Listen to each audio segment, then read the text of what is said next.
Big TV digital exclusive breaking news చూస్తున్నాము. భారతదేశానికి అలాగే పాకిస్తాన్ కి మధ్య యుద్ధ వాతావరణం జరుగుతోందన్న నేపథ్యంలో పాకిస్తాన్ సైన్యానికి బిగ్ షాక్ తగిలిందనే చెప్పొచ్చు. ఎందుకంటే 3 రోజుల్లోనే 250 మేజర్లు ఒక్కసారిగా 1200 మంది పాక్ సైనికులు రాజీనామాగా చేసినట్లుగా తెలుస్తోంది. ప్రెసెంట్ మనం డిజిటల్ స్క్రీన్ మీద చూస్తూ ఉన్నాము. రాజీనామా లెటర్స్ ప్రస్తుతం సోషల్ మీడియాలో వైరల్ గా మారుతున్నాయి. ఒకవైపు అణుబాంబులు ఉన్నాయి, మా దగ్గర ఈ అణుబాంబులు రెడీ చేస్తున్నాం, యుద్ధానికి రెడీ అని ఒకవైపు ప్రగల్భాలు పలుకుతున్నారు. మరి చూస్తూ ఉంటే మాత్రం 1200 మంది పాక్ సైనికులు ఒక్కసారిగా రాజీనామా లెటర్స్ పంపించడం పట్ల మరి సర్వత్రా నిజంగా చూసుకుంటే ఉత్కంఠ నెలకొందని చెప్పొచ్చు. సోషల్ మీడియాలో ప్రస్తుతం ఇవన్నీ కూడా వైరల్ గా మారుతున్నటువంటి రాజీనామా లెటర్లను చూస్తుంటే భారత్ తో యుద్ధానికి నిరాకరిస్తున్నట్లుగా తెలుస్తోంది. సైనికులు యుద్ధ సామాగ్రి తక్కువగా ఉందని ఒక సొల్లు కబుర్లు చెప్తున్నారని నిజంగా మనం అర్థం చేసుకోవచ్చు. యుద్ధం చేయలేమంటూ రాజీనామా చేస్తూ ఉన్నారు. యుద్ధ సామాగ్రి తక్కువగా ఉందని ఒక చిన్న కారణంతో పాక్ ఆర్మీ చీఫ్ అంటే ఒకవైపు అణుబాంబులు ఉన్నాయి, మా దగ్గర యుద్ధ వెపన్స్ ఉన్నాయి అని చెప్తున్నప్పటికీ కూడా యుద్ధ సామాగ్రి లేదని చెప్పి రాజీనామా లెటర్స్ చూస్తూ ఉంటే 1200 మంది ఒక్కసారిగా రాజీనామా చేయటం వెనుక అసలు ఎంత భయపడుతున్నారు అనేది మాత్రం స్పష్టంగా క్లియర్ గా మనకు కనిపిస్తుంది. 3 రోజుల్లోనే మేజర్ల ఇండి కూడా 250 మంది మేజర్లు కూడా రాజీనామా చేయటం అనేది నిజంగా చెప్పుకోదగ్గ విషయం అనే చెప్పొచ్చు. సైనికుల తీరుతో పాక్ లో ఒక్కసారిగా షాక్ కు గురవుతున్నారు. పాక్ లో అందరూ కూడా పాకిస్తాన్ ఆర్మీ సైన్యం కూడా ఒక్కసారిగా షాక్ కి గురవుతున్నటువంటి సిచ్యువేషన్. మరోవైపు యుద్ధానికి సిద్ధమంటూ పాక్ మేకపోతూ గాంభీర్యాలు అయితే చేస్తూ ఉంది. మరి ఇంత గాంభీర్యంగా వాగ్వాదాలు చేస్తూ ఉన్నారు, ప్రగల్భాలు పలుకుతున్నారు. మేము రెడీ, యుద్ధానికి సిద్ధం అన్నట్టుగా మాట్లాడుతున్నారు. మీరు ఏది చేసినా మేము ఎదుర్కొంటామని మాట్లాడుతున్నప్పటికీ కూడా మరి ఇవాళ ఈ రాజీనామా లెటర్స్ మనం స్క్రీన్ మీద చూడొచ్చు. రాజీనామా లెటర్స్ చూస్తుంటే ఒక్కరు కాదు, ఇద్దరు కాదు, ఒక 10 మంది కూడా కాదు, 1200 మంది ఏకంగా పాకిస్తాన్ సైన్యం ఇవాళ రాజీనామా లెటర్లు చూస్తూ ఉంటే కనుక ఖచ్చితంగా రాజీనామా చేయటం వెనక ఏదో ఆంతర్యం ఉందనే తెలుస్తోంది. మరి ఉగ్రదాడులందరూ కూడా, టెర్రరిస్టులందరూ కూడా మన ఇండియన్స్ మై భారతీయ అమాయకులను ఎలా పొట్టన పెట్టుకున్నాయో అప్పుడు ముందరికి వచ్చినటువంటి సైన్యం ఇప్పుడెందుకు ముందుకు రావట్లేదు అనే అనుమానాలు అయితే వ్యక్తమవుతూ ఉన్నాయి. సరిహద్దుల వెంట ఇప్పటికే భారత బలగాలన్నీ కూడా ఒక్కసారిగా మోహరించాయి. మరి మోహరించినటువంటి నేపథ్యంలో ఇప్పుడు 1200 మంది ఏకంగా రాజీనామా చేయటం అనేది నిజంగా పాకిస్తాన్ సైన్యానికి ఒక్కసారిగా బిగ్ షాక్ అనే చెప్పొచ్చు. పాక్ సైనికుల తీరుతో డైలమాలో పడిపోయింది ప్రజెంట్ ఆర్మీ చీఫ్ అని చెప్పొచ్చు. సో ఒక్కసారిగా మనం చూస్తున్నాము భారత్ పాక్ మధ్య యుద్ధ వాతావరణం ఏ టైంలో అయినా జరగచ్చు. ఒకవైపు ఇండియా పాక్ బార్డర్ లో హైటెన్షన్ కనిపిస్తోంది. ఢిల్లీలో అత్యంత కీలక పరిణామాలు చోటు చేసుకుంటున్నాయి. ఇటు రక్షణ మంత్రి రాజ్నాథ్ సింగ్ తో సిడిఎస్ అనిల్ చౌహాన్ భేటీ జరిగింది. చీఫ్ ఆఫ్ డిఫెన్స్ స్టాఫ్ తో రక్షణ మంత్రి సమావేశంపై అనేక చర్చలు కూడా కొనసాగుతూ ఉన్నాయి. మరి ప్రజెంట్ బార్డర్ లో ప్రస్తుత పరిస్థితుల గురించి అందరూ భారతీయుల కన్ను కూడా మొత్తం అటువైపే ఉన్నటువంటి నేపథ్యంలో ఒక్కసారిగా పాక్ సైనికుల రాజీనామా నిజంగా మనందరికీ కూడా షాక్ కి గురి చేసినట్లుగా కనిపిస్తోంది. పాకిస్తాన్ ఆర్మీ చీఫ్ కు ఎటు దిక్కుతోచని స్థితిలో ప్రజెంట్ అయితే ఉన్నారు. ఒకవైపు అణుబాంబులు రెడీగా ఉన్నాయని చెప్తున్నారు, మేము యుద్ధానికి రెడీ ఉన్నామని చెప్తున్నారు. అయినా కూడా మరి రాజీనామా లెటర్స్ ఎందుకు బయటకు వస్తున్నాయి, సోషల్ మీడియాలో ప్రజెంట్ ఎందుకు వైరల్ అవుతున్నాయి అనే దానికి మాత్రం కనీసం పాకిస్తాన్ స్పందన కూడా లేదు. ప్రజెంట్ మాత్రం సైన్యం పట్ల షాక్ కి గురవుతున్నట్లుగానే తెలుస్తుంది. ఇంకా మరిన్ని డీటెయిల్స్ మా ప్రతినిధి శివ అందుబాటులో ఉన్నారు. శివాని అడిగి తెలుసుకుందాం. శివ, చూస్తున్నాము ఏకంగా 1200 రాజీనామా లెటర్స్ అయితే మనకు కనిపిస్తూ ఉన్నాయి, సోషల్ మీడియాలో వైరల్ గా మారుతున్నాయి. 250 మంది మేజర్లు కూడా రాజీనామా చేసినటువంటి సిచ్యువేషన్. ఒక చిన్న సాకు చెప్తూ ఉన్నారు, యుద్ధ సామాగ్రి తక్కువగా ఉంది, మేము వెళ్ళలేమని చెప్తున్నారు. నిజంగా యుద్ధ సామాగ్రి వల్లనేనా లేకపోతే భయపడి చేస్తున్నారు? రైట్, యుద్ధానికి ముందే భారత్ పాకిస్తాన్ వెన్నులో వణుకు పిట్టిస్తున్నట్లుగానే ఇప్పుడు తాజా పరిణామాలను బట్టి మనకు అర్థమవుతుంది. ఒకవైపు ఢిల్లీ వేదికగా కీలక పరిణామాలు చోటు చేసుకోవడం, రాజ్నాథ్ సింగ్ ఆఫీస్లో ఇటు డిఫెన్స్ సంబంధించిన సిడిఎస్ స్టాఫ్ సంబంధించిన అధికారి, మరోవైపు బిఎస్ఎఫ్ జనరల్ డైరెక్టర్ ఇద్దరు ఆయనతో చర్చలు జరపడం, మరోవైపు పాకిస్తాన్ సైన్యం అనేది షాక్ ఇస్తోంది. ప్రధానంగా ఏదైతే పాకిస్తాన్కు భారత్కు మధ్య యుద్ధ వాతావరణం నేపథ్యంలోనే పాకిస్తాన్కు సంబంధించిన సైనికులు భయపడుతున్న పరిస్థితి కనిపిస్తుంది. దానికి సంబంధించి 250 మంది ఆర్మీ మేజర్లు, 1200 మంది పాక్ సైనికులు ఈ యుద్ధంలో మేము పాల్గొనలేము, ప్రాణాలు కోల్పోలేమంటూ కూడా వారు రాజీనామా చేశారు. ఆ రాజీనామాకు సంబంధించిన లేఖలని కూడా పాకిస్తాన్ ఆర్మీ చీఫ్ కు అందజేశారు. తర్వాత ఇప్పుడు ఆ లేఖలని కూడా సోషల్ మీడియాలో వైరల్ అవుతున్నాయి. అంటే ప్రధానంగా యుద్ధం చేయలేకపోవడానికి ప్రధాన కారణం మన దగ్గర సరైన సామాగ్రి లేదు, యంత్ర సామాగ్రి కానీ, ఇటు యుద్ధ సామాగ్రి కానీ, బాంబులు కానీ, ఇతర సామాగ్రి లేవు కాబట్టి మనం యుద్ధం చేసి భారత్తో గెలవలేకపోతున్నాం, గెలవలేము అనేది కూడా ప్రధానంగా వారు నిర్ధారించుకున్న తర్వాత ఇప్పుడు అనవసరంగా యుద్ధంలోకి వెళ్ళి మా ప్రాణాలు మేము కోల్పోలేమంటూ కూడా వారందరూ ముందు జాగ్రత్తగా 1200 మంది సైనికులు, 250 మంది మేజర్లు రాజీనామా లేఖలను ఆర్మీ చీఫ్ పంపించారు. ఆ లేఖలన్నీ కూడా ఇప్పుడు సోషల్ మీడియాలో వైరల్ అవుతున్న పరిస్థితి కనిపిస్తుంది.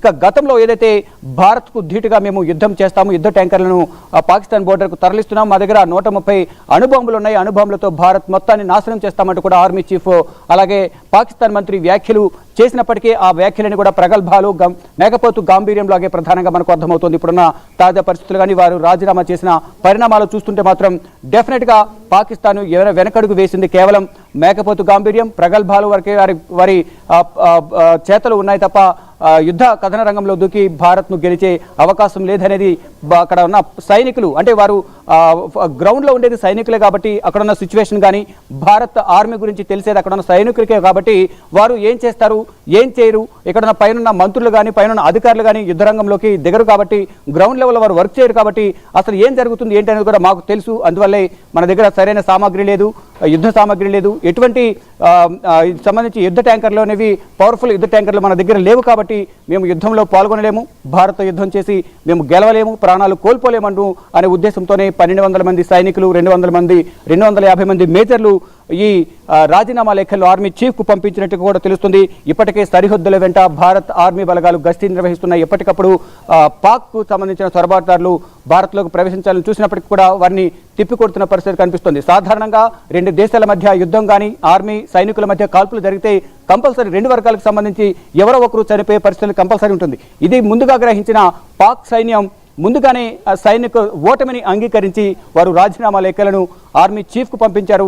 మరి ఫర్దర్గా ఆర్మీ చీఫ్ ఏం చేయబోతున్నారు? పాకిస్తాన్ ఆర్మీ చీఫ్ వారితో మాట్లాడి బ్రతిమాలి వారిని ఆర్మీ యుద్ధ రంగంలోకి తీసుకొస్తారా, భారత్తో ఫైట్ చేయడానికి బోర్డర్లోకి తీసుకొస్తారా లేదా అనేది కూడా చూడాల్సింది. వారైతే ఇప్పటికే రాజీనామా లేఖలు పంపించారు కాబట్టి ఫర్దర్గా పాకిస్తాన్ గవర్నమెంట్ ఎటువంటి నిర్ణయం తీసుకుంటుంది, భారత్తో యుద్ధానికి సై అంటుందా లేదా నై అంటుందా అనేది కూడా వేచి చూడాల్సింది. కానీ భారత్ ఇప్పటికే అన్ని రకాలుగా త్రివిధ దళాలకు అన్ని రకాల ఆదేశాలు జారీ చేశారు. కేంద్ర హోంమంత్రి అలాగే రక్షణ శాఖ మంత్రి, మరోవైపు ఆర్మీ చీఫ్ ద్వివేది వీరందరూ కూడా ఇప్పటికే త్రివిధ దళాలకు నేవీ, ఎయిర్ ఫోర్స్, ఆర్మీ వీరందరూ కూడా ఆదేశాలు జారీ చేశారు. ఇప్పటికే ఆర్మీ చీఫ్, పారామిలిటరీ అలాగే ఆర్మీ వారికి అందరికీ కూడా సెలవులు రద్దు చేసి అందరూ కూడా బోర్డర్లోకి చేరుకోవాలి, జమ్మూ కాశ్మీర్ రావాలి, యుద్ధం ఎప్పుడైనా జరగవచ్చు, అందరూ కూడా డ్యూటీలో జాయిన్ అవ్వాలంటూ కూడా వారి సెలవులను కూడా రద్దు చేశారు. దానికి సంబంధించి 24 గంటలందు వారందరూ కూడా డ్యూటీలో ఉండాలంటూ కూడా ఆదేశాలు జారీ చేశారు. ఇటు ప్రధాని నరేంద్ర మోడీ కానీ, కేంద్ర హోంమంత్రి అమిత్ షా, రక్షణ శాఖ మంత్రి, ఇతర త్రివిధ దళాల అధిపతులందరూ కూడా వారి కింది స్థాయి ఉద్యోగులకు ఆదేశాలు జారీ చేస్తున్నారు. ఎక్కడికక్కడ పటిష్టమైన భద్రతను ఏర్పాటు చేస్తారు. ఏదైతే 22వ తేదీన పెహల్గాంలోని బైసరన్ వ్యాలీలో జరిగిన ఘటనకు సంబంధించి 26 మంది ప్రాణాలు కోల్పోయారు ఉగ్రవాదులు తెలిపిన కాల్పుల్లో. ఈ లష్కర్ తోయిబా కనుసనల్లోనే మరోవైపు ఐసిస్ ఉగ్రవాద సంస్థకు సంబంధించి వారి కనుసనలో ట్రైన్ అయిన టీఆర్ఎఫ్ ది రెసిస్టెన్స్ ఫోర్స్ అనే ఉగ్రవాద సంస్థ కాల్పులు జరిపింది. వారందరూ కూడా ఏదైతే పెహల్గాం నుంచి కాలినడకన ట్రెక్కింగ్ ద్వారా 6.5 కిలోమీటర్లు వెళ్తేనే వ్యాలీ చేరుకోగలం. ఏదైతే బైసరన్ వ్యాలీ అక్కడికి వెళ్ళిన తర్వాత విచక్షణ రహితంగా కాల్పులు జరిపి 26 మంది ప్రాణాలను పొట్టన పెట్టుకున్నారు. దానిలో అనేక మంది, అంటే దేశవ్యాప్తంగా వివిధ రాష్ట్రాల నుంచి అక్కడికి వచ్చారు నవ దంపతులు అలాగే నూతన దంపతులు, ఇతరులు అనేక మంది పిల్లలతో పాటు అక్కడికి సరదాగా గడిపేందుకు వచ్చారు. కానీ ఎటు నుంచి వచ్చారో తెలియదు. కానీ ఉన్నట్టుండి 10 నిమిషాల్లోనే నరమేధం సృష్టించి ఉగ్రవాదులు అందరినీ కాల్చి చంపి వారు అక్కడి నుంచి పరారైనట్టు కూడా వాళ్ళు చెప్తున్నారు. మొత్తంగా చూసుకుంటే ఈ బైసరన్ వ్యాలీకి సంబంధించిన యుద్ధ ఏదైతే ఉగ్రవాదులు కాల్పులు జరిపారో ఆ కాల్పులకు సంబంధించి ప్రతీకార దాడి ఉండబోతుందంటూ కూడా ముందుగానే ప్రధాని నరేంద్ర మోడీ ప్రకటించారు. ఎవరైతే ఉగ్రవాదులకు శిక్షణ ఇచ్చారో, ఉగ్రవాదుల వెనుక ఉన్న ప్రోత్సహించారో వారందరినీ కూడా ప్రాంతాన్ని అంతా కూడా తుడిచిపారేస్తామంటూ కూడా ప్రధాని నరేంద్ర మోడీ వారందరికీ కూడా హెచ్చరికలు కూడా జారీ చేశారు. దానికి అనుగుణంగానే ఇప్పుడు జరుగుతున్న పరిణామాలు కూడా ప్రధానంగా ఢిల్లీ వేదికగా కీలక పరిణామాలు చోటు చేసుకుంటున్నాయి. ఈ పరిణామాలను చూస్తూ కూడా భయపడుతున్న పాకిస్తాన్ సైన్యం ఇప్పటికే రాజీనామా లేఖలను పంపించి వారు ఓటమిని ముందుగానే అంగీకరించినట్లుగా కూడా మనకు అర్థమవుతుంది. సౌమ్య, శివ, ఇప్పుడు వాణిజ్య సిబ్బంది సైతం కూడా దెబ్బతిందినటువంటి సిచ్యువేషన్ భారత్ చేస్తున్నటువంటి కొన్ని మూడు రోజులుగా మనం చూస్తున్నాము. గత 3 రోజులుగా కొన్ని కోట్ల వ్యవధిలో నష్టపోయినటువంటి పరిస్థితి. ఒక్కసారిగా ఇప్పుడు ఈ రాజీనామా చేయటం, వరుస భారత్ లో కూడా భేటీలు జరగడం, రకరకాల ఎజెండాలన్నీ కూడా సిద్ధం చేసుకున్నారు. ఇలా పాకిస్తాన్ లో మరి ఆర్మీ తగ్గిపోతూ ఉంది, ఇంకా తగ్గిపోయే ఛాన్సెస్ కూడా ఉన్నాయని చెప్తున్నారు మీరు. సో ప్రజెంట్ మరి పాకిస్తాన్ కి ఉన్నటువంటి సవాళ్ళు ఏంటి, ఎదుర్కోవాల్సినటువంటి ఆంక్షలు ఏంటి ముందు? ఇప్పుడు రైట్. ఇప్పుడు ఆర్థికంగా కూడా ద్రవ్యోల్బణం అనేది వారు ఆర్థికంగా వెనుకబడి ఉన్నారు. మరోవైపు 3 రోజుల నుంచి కూడా వాణిజ్యం రంగానికి సంబంధించి ద్రవ్యోల్బణం 3,800 కోట్లు అనేది స్తంభించింది. మరోవైపు అక్కడ రేట్లన్నీ కూడా భారీగా పెరిగిపోతున్నాయి. ఇవి సాధారణంగా వినియోగదారులకు వెళ్ళేప్పటికీ రేట్లు అనేవి కూడా సుమారు కిలో చికెన్ 800, కిలో బియ్యం రైస్ అనేది 340 రూపాయలకి చేరింది. ఇది వ్యాపారుల వరకు తక్కువ రేటు కొన్నప్పటికీ కానీ వినియోగదారులు మాత్రం అవి కొనలేని పరిస్థితులు ఉన్నారు. ఈ నేపథ్యంలోనే ఇక్కడ మొత్తం అన్ని రకాలుగా కూడా పాకిస్తాన్ ఇబ్బందులు ఎదుర్కొంటున్న పరిస్థితి కనిపిస్తోంది.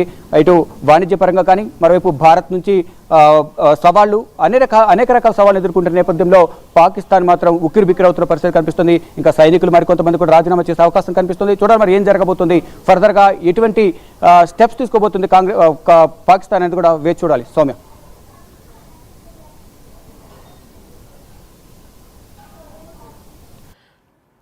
రైట్, చూస్తున్నాం కదా భారత్ పాక్ మధ్య యుద్ధం వాతావరణం కలుగుతున్నటువంటి నేపథ్యంలో పాకిస్తాన్ సైన్యానికి బిగ్ షాక్ అని తగిలిందనే చెప్పొచ్చు. పాక్ సైన్యంలో రాజీనామాల పర్వం అయితే కొనసాగుతోంది. ప్రస్తుతం సైనికుల తీరుతో పాకిస్తాన్లో మొత్తం కూడా షాక్ పరిస్థితులు కనిపిస్తూ ఉన్నాయి. మరి 1,200 మంది ఏకంగా ఒక్కసారిగా రాజీనామా చేసేటటువంటి నేపథ్యంలో మరి ఆర్మీ చీఫ్ కు ఏమి చేయాలో తెలియని దిక్కుతోచినటువంటి పరిస్థితుల్లో ఉన్నారు. ఉగ్రదాడిలో అందరూ కలిసి ఒక్కసారిగా టెర్రరిస్టులు అందరూ కలిసి కశ్మీర్లో చేసినటువంటి ఉగ్రదాడి నేపథ్యంలో మరి భారతీయులు ఎంతో మంది అమాయకులను ప్రాణాలను పొట్టన పెట్టుకున్నారు.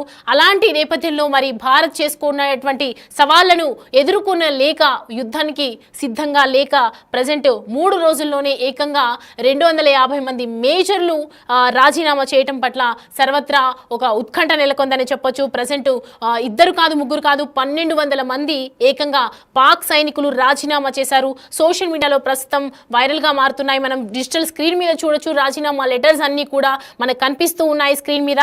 భారత్ యుద్ధానికి నిరాకరిస్తున్నది ప్రస్తుతం పాక్ సైనికులు. మరి యుద్ధ సామాగ్రి తక్కువగా ఉందనే ఒక కారణంతోనే యుద్ధానికి చేయడానికి అణుబాంబులు తక్కువగా ఉన్నాయి. ఖచ్చితంగా ఇటు భారత్ కి పాక్ కి మధ్య యుద్ధం జరిగితే ఎవరో ఒక ఆర్మీలో ఎవరో ఒక ప్రాణాలు అయితే కోల్పోయే ఛాన్సెస్ ఖచ్చితంగా ఉంటాయి. కాబట్టి మా ప్రాణాలు కోల్పోవటం మాకు ఇష్టం లేదు, మేము ఖచ్చితంగా రాలేము, మేము యుద్ధం చేయలేమని చెప్తూ ఉన్నాయి.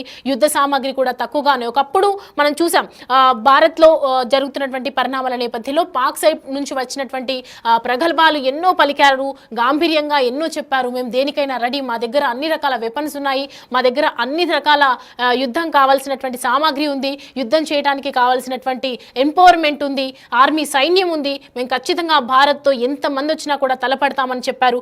బట్ ఇప్పుడు ఒక్కసారిగా అందరూ కూడా భారత బలగాలు ఒక్కసారిగా మోహరించేసరికి యుద్ధానికి సిద్ధంగా ఉండేసరికి పాక్ మాత్రం వెనకడుగు వేస్తోంది.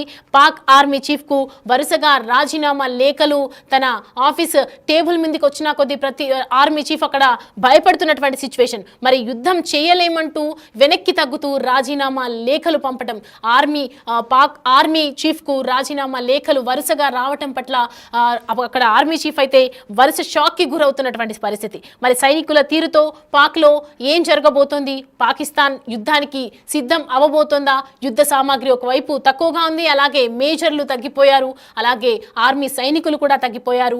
భారత్తో యుద్ధం చేయడానికి యుద్ధంలో ఉన్నటువంటి ఎంపవర్మెంట్ కూడా తగ్గిపోయింది, మ్యాన్ పవర్ తక్కువగా ఉంది. మరి భారత్తో తలపడబోతుందా, పాకిస్తాన్ యుద్ధం చేయడానికి సిద్ధంగా ఉందా లేదా, మరోవైపు యుద్ధానికి సిద్ధమంటూ ఒకవైపు పాక్ మేకపోతు గాంభీర్యం పలుకుతున్నటువంటి నేపథ్యంలో మరి సరిహద్దుల వెంట ఇప్పటికే భారత బలగాలు భారీగా మోహరించాయి. ఇటు ఇండియన్ ఆర్మీ కూడా అంతా కూడా భారత బలగాలందరూ కూడా అక్కడ ఒక్కసారిగా మోహరించాయి. వాళ్ళు యుద్ధానికి సిద్ధంగా ఉన్నప్పటికీ కూడా పాక్ సైనికుల తీరుతో డైలమాలో పడిపోతోంది ప్రస్తుతం పాకిస్తాన్ ఆర్మీ. ఒకవైపు ఇండియా పాక్ బార్డర్లో హై టెన్షన్ కనిపిస్తోంది. ఢిల్లీలో అత్యంత కీలక పరిణామాలు చోటు చేసుకుంటూ ఉన్నాయి. రక్షణ మంత్రి రాజ్నాథ్ సింగ్ తో సిడిఎస్ అనిల్ చౌహాన్ భేటీ అయ్యింది.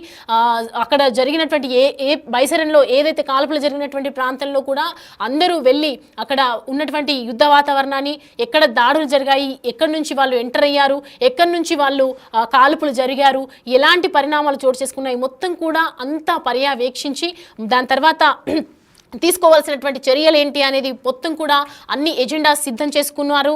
చీఫ్ ఆఫ్ డిఫెన్స్ స్టాఫ్తో కూడా రక్షణ మంత్రి సమావేశంపై కూడా ప్రజెంట్ అనేక చర్చలు అయితే జరుగుతున్నాయి. బార్డర్లో ప్రస్తుత పరిస్థితుల గురించి భారతీయుల కన్నందరిది కూడా ఒక్కసారిగా అటువైపు ఎదుగుతున్నటువంటి పరిస్థితి. బార్డర్లో ప్రస్తుత పరిస్థితుల గురించి ఇదే చర్చ జరుగుతోంది. భారతీయుల్లో నార్త్ బ్లాక్ చేరుకున్నారు. BSF director general Diljit Singh Chaudhary కూడా వరుస ఇలా ఒకరినొకరు భేటీలు అవుతున్నారు. నెక్స్ట్ చర్చలు జరుగుతున్నాయి. మరి నెక్స్ట్ ఏం జరగబోతోంది? యుద్ధంతి సై అంటున్నారా? నెక్స్ట్ మినిట్ ఏ క్షణమైనా కూడా యుద్ధం జరిగే ఛాన్సెస్ అయితే కనిపిస్తూ ఉన్నాయి. భారతీయులు అందరూ కూడా వెలికి చూస్తున్నటువంటి సిచ్యువేషన్. అసలు ఏం జరగబోతోంది? ఇలా వరుస భేటీలు జరుగుతున్నాయి. మరి ఇద్దరు కలిసి ఏం చేయబోతున్నారు? నెక్స్ట్ ఏం జరగబోతోంది? భారత్ పాక్ మధ్య ఎలాంటి యుద్ధ వాతావరణాలు సంభవించబోతున్నాయని చెప్పి అందరూ కూడా వెయిట్ చేస్తున్నారు. ఇప్పటికే ఆర్మీ అలాగే పారా మిలిటరీ సిబ్బంది కూడా ఎవరైతే సెలవులపై ఇంటికి వెళ్లారో వాళ్ళందరినీ కూడా ఈ యుద్ధం తర్వాత ఈ ఉగ్రదాడుల నేపథ్యంలో మరి ఉగ్రదాడి తర్వాత ఖచ్చితంగా మీరందరూ కూడా మీ సెలవుల్ని రద్దు చేసుకొని వెంటనే బార్డర్కి వచ్చేసేయాలని చెప్పి ఆర్మీ నుంచి ఒకవైపు ఆదేశాలు వెళ్ళాయి. సెలవులన్నీ రద్దు చేసేశారు. నెక్స్ట్ సెలవుల మీద వెళ్లే వాళ్ళని కూడా సెలవులు క్యాన్సిల్ అని చెప్పేశారు. సో సెలవులన్నీ రద్దు చేసుకొని వెంటనే ఇక్కడికి రావాలంటూ ఆదేశాలు ఎవరైతే సెలవుల్లో ఉన్నారో వాళ్ళందరినీ కూడా రావాలని చెప్పి ఇండియన్ ఆర్మీ కూడా ఆదేశాలు జారీ చేయడం జరిగింది. మరి అటు బార్డర్లోనూ భారీగా సైన్యం మోహరింపు ఉంది. మొత్తం యుద్ధానికి ఆర్మీ మొత్తం కూడా అందరూ కూడా ఇండియన్ ఆర్మీలో వేలాది మంది సైన్యం లక్షలాది మంది సైన్యం కూడా రెడీగా ఉంది. మరి ఏ క్షణమైనా కీలక ఆదేశాలు అయితే ప్రజెంట్ వెల్లడయ్యే ఛాన్స్ అయితే కనిపిస్తూ ఉన్నాయి. సో ప్రజెంట్ పహల్గామ్ దాడి తర్వాత పాక్ దెబ్బ మీద దెబ్బ తగులుతూనే ఉంది. ఒకవైపు క్యాంపస్లో భారీ పేలుడు సంభవించింది. అలాగే యుద్ధ పరిస్థితుల నేపథ్యంలో బేస్ క్యాంప్నకు తరలించినటువంటి యుద్ధ వాహనాలన్నీ కూడా ధ్వంసమైనట్టుగా తెలుస్తోంది. ఇదంతా కూడా master stroke, Bharat master stroke అనే చెప్తూ ఉన్నారు. పాక్ ఆర్మీ డైలమాలో పడినట్టుగా తెలుస్తుంది. పేలుడు గురించి అయితే ఇప్పటి వరకు ఎలాంటి స్పందన అయితే పాకిస్తాన్ స్పందించలేదు. మరోవైపు పహల్గామ్ దాడి తర్వాత పాక్ ఆర్మీ కాన్వైపై కూడా బలూచిస్తాన్ లిబరేషన్ ఆర్మీ బాంబు దాడి జరిగింది. అలాగే దాడిలో 10 మంది పాక్ సైనికులు కూడా మృతి చెందారు. దాని తర్వాత వరుస ఘటనలతో ఆర్థిక సంక్షోభం కూడా దెబ్బతింది. భారత్లో ఉగ్రదాడి తర్వాత పాక్లో అనేక వరుస సంఘటనలు జరుగుతున్నాయి. మనం చూస్తున్నాము. వరుస పేలులతో డిఫెన్స్లో ఉంది పాకిస్తాన్ అని చెప్పొచ్చు. ఇక LAC వద్ద కూడా హైటెన్షన్ పరిస్థితులు ఉన్నాయి. యుద్ధ వాహనాలను రంగంలోకి వైపు దింపింది భారత ఆర్మీ. మరి ఇండియా పాక్ బార్డర్లో ప్రస్తుతం అయితే హైటెన్షన్ వాతావరణం నెలకొందని చెప్పొచ్చు. సో ఢిల్లీలో అత్యంత కీలక పరిణామాలు అయితే చోటు చేసుకున్నాయి. మరి ఇటు ఒకవైపు రాజీనామాల లెటర్స్ అయితే కొనసాగుతూ ఉన్నాయి. సోషల్ మీడియాలో 1200 ఇప్పటికైతే చేరుకున్నాయి. మరి ఇంకెన్ని రాజీనామా లెటర్స్ వస్తాయో, రాజీనామా లేఖలతో మరి పాక్ ఆర్మీ చీఫ్ ఎలాంటి నిర్ణయాలు తీసుకోబోతుందో, భారత్ చేస్తున్నటువంటి ఆర్మీ సైన్యంతో ఎలాంటి యుద్ధానికి తలబడబోతుందో వేచి చూడాలి.